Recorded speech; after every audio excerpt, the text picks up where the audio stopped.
കുഞ്ഞിൻ്റെ ഡെവലപ്മെൻറ്റ്സ് ശരിയായ രീതിയിൽ നടക്കുന്നുണ്ടോ എന്നുള്ളൊരു ആശങ്ക നമുക്ക് പേരൻറ്റിനുണ്ടോ? അപ്പോൾ നമുക്ക് ആശങ്കയല്ല വേണ്ടത്, അവയർനെസ്സാണ് വേണ്ടത്. ഓരോ പ്രായത്തിലും കുഞ്ഞുങ്ങളുടെ ഡെവലപ്മെൻറ്റ്സ് നമുക്ക് നിരീക്ഷിക്കാനും അത് പരിശോധിച്ചറിയാനും പറ്റും. ഒന്ന് ഫിസിക്കൽ ഡെവലപ്മെൻറ്റ്, അതായത് കുഞ്ഞിൻ്റെ പ്രായത്തിനനുസരിച്ചുള്ള ശാരീരിക വളർച്ച. രണ്ട്, കുഞ്ഞിൻ്റെ മോട്ടോർ ഡെവലപ്മെൻറ്റ്, അതായത് കുഞ്ഞിൻ്റെ പ്രായത്തിനനുസരിച്ച് കുഞ്ഞിൻ്റെ ചലനശേഷി, കൈയും കാലും ചലിപ്പിക്കാനും നടക്കാനും ഓടാനും ഇരിക്കാനുള്ള കഴിവിനെയാണ് നമ്മളത് ഉദ്ദേശിക്കുന്നത്. മൂന്ന്, കുഞ്ഞിൻ്റെ ലാംഗ്വേജ് ഡെവലപ്മെൻറ്റ്, പ്രായത്തിനനുസരിച്ച് ഭാഷ ഉപയോഗിക്കാനുള്ള കഴിവ്.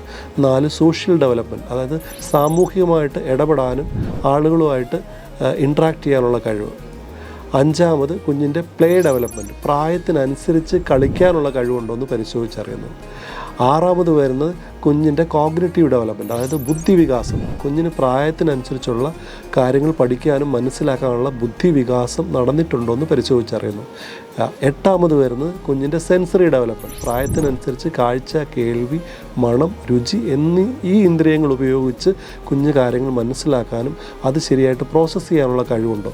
ഈ 8 സമസ്ത മേഖലകൾ പരിശോധിക്കുമ്പോഴാണ് കുഞ്ഞിൻ്റെ പ്രായത്തിനനുസരിച്ചുള്ള ഡെവലപ്മെൻറ്റ് ഉണ്ടോ എന്ന് നമ്മൾ പരിശോധിച്ചറിയുക.